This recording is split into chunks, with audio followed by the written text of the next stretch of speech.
Some New Testament scholars have already challenged the traditional critical approach as prejudiced on this point, sometimes by drawing insights from other disciplines or cultures. We talk about the courtroom scene as a big one there and apply it to a lot of our argumentation. Charles Talbert notes that some scholars like Gerard Ludemann rules out any historical core miracle stories because miracles are assumed not to happen. By contrast to such approaches, some writers question whether a priori dismissals of all claims for evidence of supernatural activity is a genuinely open-minded, objective approach. Just because you should dismiss them, whether or not you should actually view them as important to the story. One of those things could be a particular need for rain prayed about and it rains. If you dismiss that as a miracle claim and don't write about it, why not view that as just a normal happenstance of coincidence? And so by not including it and dismissing it completely as a miracle claim, not including it, you're doing a disservice to the story of history there.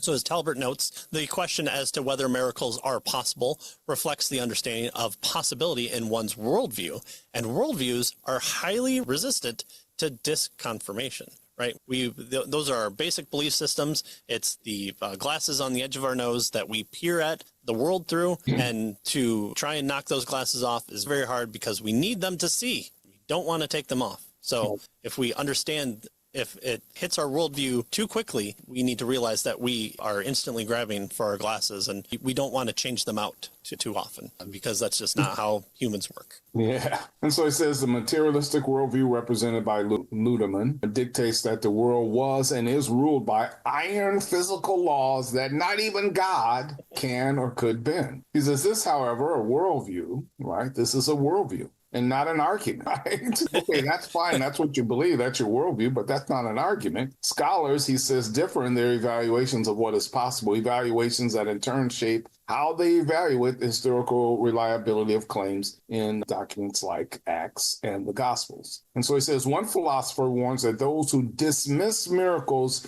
yet are unwilling to offer solid arguments need to admit that they have a faith commitment which precludes the possibility of miracles. And right. All right, so I don't like miracles. I don't believe they happen because I don't believe they happen because I don't believe they can happen. All right, this one philosopher is suggesting that's a faith commitment, and it's not really an argument. I don't believe it happened because I don't believe it can happen. Why not? And we have to remember, too, that we're doing history, not science. So we're not able to reproduce the pattern of praying for rain at this particular moment in time and then it rains. We can't rewind the clock and do it again and see if we get a different result or the same result. We're accounting for the accountment of history. Our current understanding of ordinary does not comprehensively describe reality. And before we dismiss all possibility of suprahuman intervention, we are obligated to make explicit and evaluate the presuppositions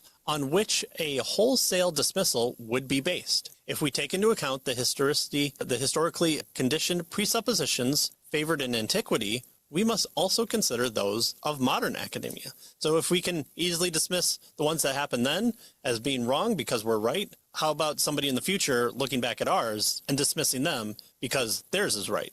So shouldn't we dismiss ours automatically, right? Or at least examine them. Or at least examine them, exactly.